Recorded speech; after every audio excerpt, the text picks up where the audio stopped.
With your first news at 5 Sports, here's Ben Dacu.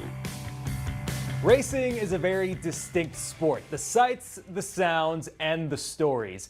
Every driver has a story. Travis Tuley's family is a racing family. That lineage goes back several decades. But Travis almost couldn't be a driver.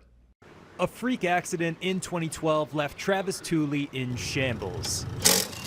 My mom tells me I've used my 9 lives 9 different times already, over and over. Several strokes later, doctors told him he couldn't race. Yet Travis decided to push on. If I die doing it, at least I got to, die trying to do the one thing I love. Now he chases his own father. Growing up, all I wanted to ever do was race like my dad did. Jay Tuley won over 200 feature races. I was like, screw it. I ain't gonna live my life in fear anymore. Went out and played some poker with some buddies and won a bunch of money and went and bought my first race car with the help of a couple sponsors, and here we are. Jay is the 3rd generation of Tuley drivers. Travis is the 4th. And they're both wondering who's going to be the best. Hopefully it's him. Travis has high hopes for his son Jax, the 5th generation of Tuleys to take the track. Hopefully he becomes the best one. At just 8 years old, Jax started racing slingshots. It was a little scary, but as soon as I made my first lap, I was like, okay, this isn't that bad. And one day, father and son hope to go head-to-head. I'd like to race 1 year side by side with him, and then we'll give it all to him. It sounds really fun to race against him, and I really wanted to race against him.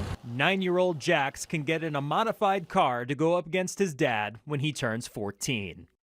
So far in 2025, the Twins have finished below 500 in every month this season except for one, the month of May, where Minnesota went on a 13-game winning streak. Today was yet another example of how that streak was nothing more than a mirage.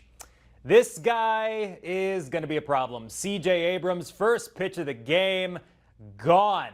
Just like that, the Twins are losing, and Abrams, he's going to have quite the day. But first, Matt Wallner making it 12 home runs on the year to tie this one up in the bottom of the second. Bit of fight from the home team in the early goings of this one. Josh Bell comes up in the 5th with the bases loaded for the Nats. Single in the left. Hey, there's CJ Abrams again. He scores his 3rd run of the day. And Abrams was killing the Twins on the base paths as well. Look at that lead. He stole 3 bags today. Nats get the win, 7-2 over Minnesota.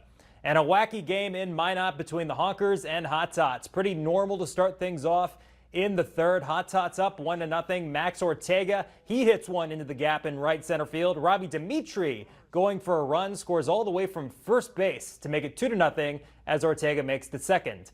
Now, you ever see someone score from second on a sacrifice fly? Well, now you have. Dimitri up again into right. The throw is way off target, and that's going to be enough for Zach Toyle to take the wide turn at 3rd, and he comes in to score. But Rochester, they claw their way back in the 8th. Maddox Haley with a single in the left field. The throw home, that one's going to get away. There's a lot of room in foul territory in Minot as the bases are cleared. 4-3 for the Honkers on one swing of the bat. But in anticlimactic fashion, the Hot Tots draw 3 straight walks to take back the lead. Jacob Pearl walks in the go-ahead run, which ends up being the go-ahead at the game-winning run. Hot Tots win 6-4. The other Northwoods League team in Minot didn't have the best day. The Honeybees lose 11-1 on the road to the Ignite. We'll be right back after this.